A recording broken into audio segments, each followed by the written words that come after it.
Well, hello again. Got to see my feet there. This is Terry Hinkle, author of Plan B Secrets of the Divine Feminine and artist. So, we're going to be talking about Plan B Secrets of the Divine Feminine and talking about art. And you'll see every day this week, hopefully, I'm going to be here at 2 o'clock.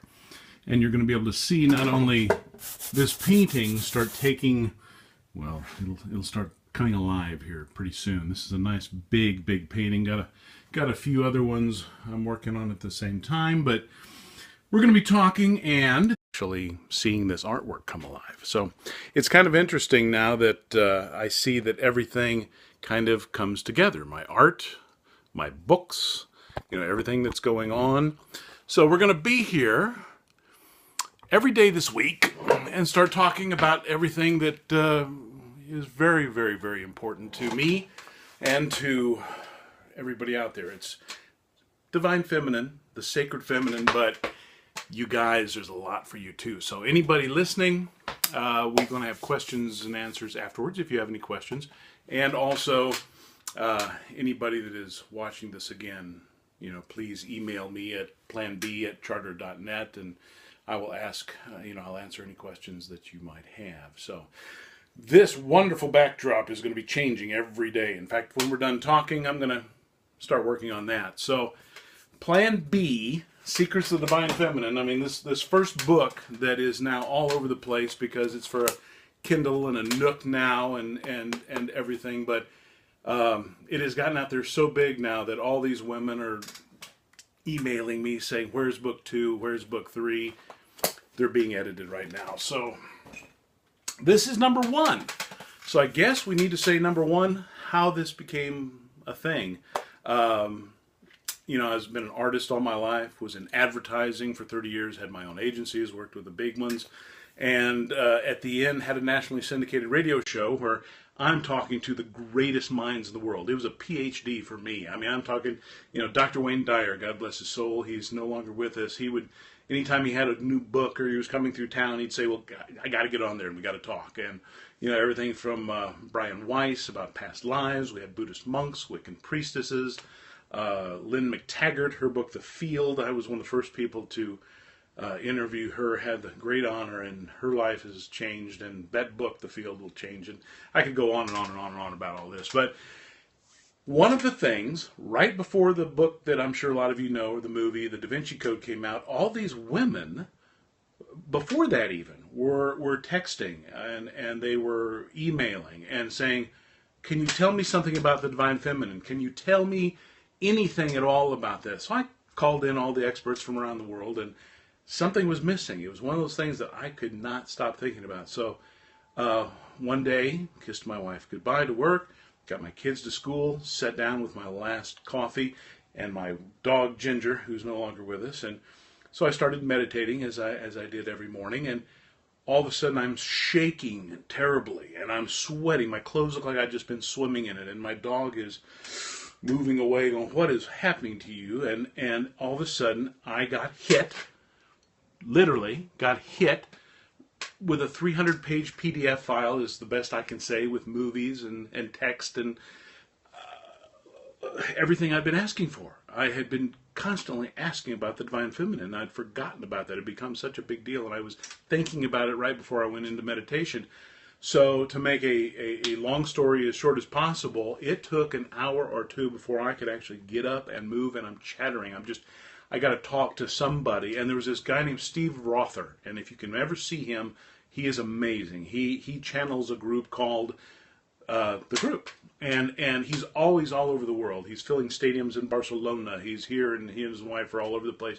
And I knew I couldn't find him, but his name was the first one that came to, because I just got this stuff. And Steve answered the phone. I'm outside hugging this tree, and I'm going, and he's laughing his ass off. And I said, Steve, you don't even know who this is. It's Terry. And I said, yes. And he said, did it happen? And I said, I guess. He goes, well, they told me you were ready. You just were asking the questions and didn't know you were ready to receive. So be careful what you ask for. That's a true thing. I didn't know that I could ask and receive. Well, that was stupid of me. I'm an artist. I have asked all my life. Like what does that client need? Okay, how can we do this? Always, and I never realized I'm looking outside of myself all the time. Oh, okay, that's a good idea. Or, what should I do with this tree here that I need to do for something, or this deal for Anheuser-Busch, or this thing for Purina, and it would come to me. And I remember reading something about John Lennon in an interview saying, the songs he wrote for the Beatles, he never even sat down and wrote. He asked and received. So I didn't put the two together. Stupid me. I think it's like, I thought this was different. Oh my God, I'm just an old artist. I can't do this. Yes, I can. Yes, we can. I would ask. I'd say, well, what makes me so special? Why did I get this? And the answer was, well, you are special. So you're as special as everybody else.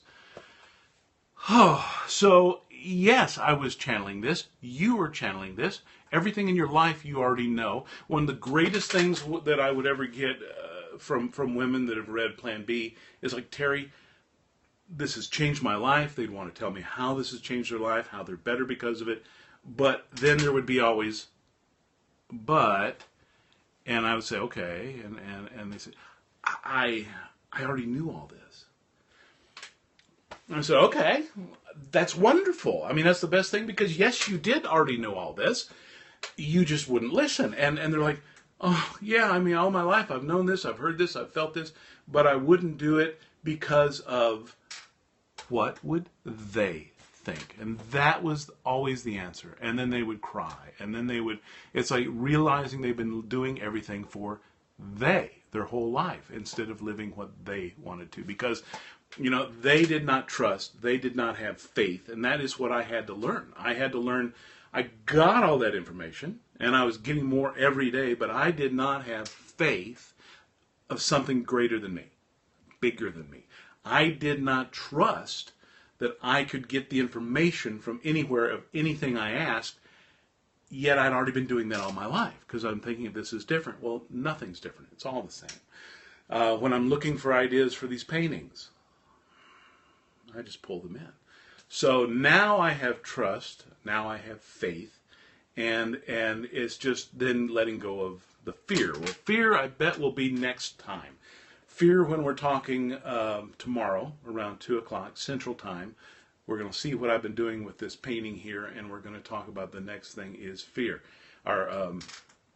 Is fear. Yeah, it's fear of other things, fear of ourselves, fear of everything. If you can just let go of all fear, trust and faith, like I said today, then the world becomes simple. And it is all simple.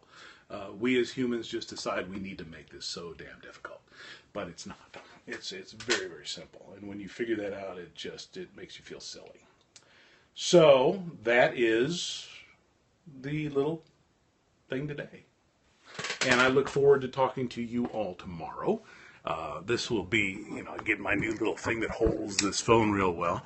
So we will talk more tomorrow. We will look at this beautiful thing here and see what is going on. And I really appreciate this. Thank you very much. And tomorrow, too, it will be a thing. So I need to do it this way, I guess, to flip this down. Adios.